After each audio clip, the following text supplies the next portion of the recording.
Imaginez vivre dans les profondeurs de l'océan, là où plus aucune lumière du soleil ne pénètre. Comment faire pour repérer et chasser ses proies dans le noir? C'est simple, faire sa propre lumière. Mais comment faire pour éviter de se faire repérer? C'est simple, devenir invisible. C'est de ces deux mécanismes qu'on va parler aujourd'hui chez le Malacostéus, le poisson dragon, qui est un poisson qui vit du coup dans les abysses.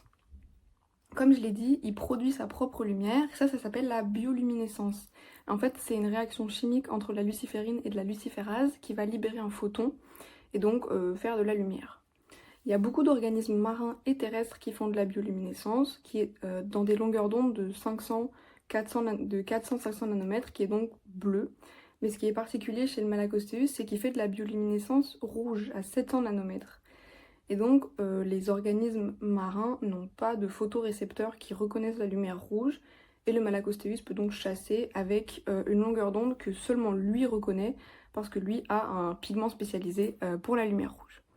Et donc, comment ça se fait? Et bien en fait, c'est grâce à un filtre optique qui se trouve sur ces photophores, donc qui produisent de la lumière, et c'est un filtre qui va absorber toutes les longueurs d'onde qui se trouvent avant le rouge. Et donc, peu importe la lumière qui est produite dans le photophore, il n'y a que les longueurs d'onde du rouge et après qui seront transmises par le filtre. Comme je disais, il est également important que la bioluminescence des autres ne se reflète pas sur lui, ce qui pourrait trahir sa présence.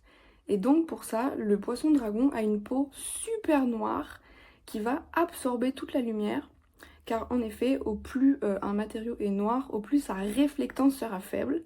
Car en effet, je suis beaucoup plus visible comme ça que comme ça. Chez les Malacostéus, la réflectance peut descendre aussi bas que 0,5%, donc ça veut dire qu'il n'y a que 0,5% de la lumière incidente qui va être reflétée, ce qui lui permet donc de ne pas trahir sa présence.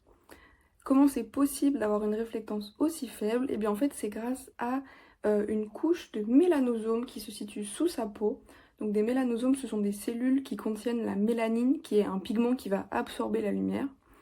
Et en fait, lorsque la lumière va rencontrer cette couche de mélanosome, il va y avoir une diffusion de mie.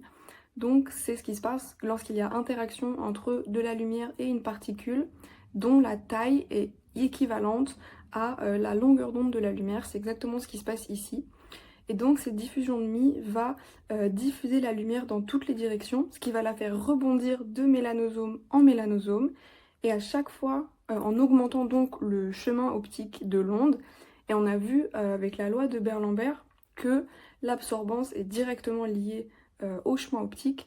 Et donc en augmentant ici le chemin optique de la lumière, en la faisant rebondir de mélanosome en mélanosome, ça va augmenter à chaque rebond la probabilité que la lumière se fasse absorber par une molécule de mélanine et donc empêcher que la lumière ressorte de la couche et soit donc réfléchée jusqu'à l'observateur.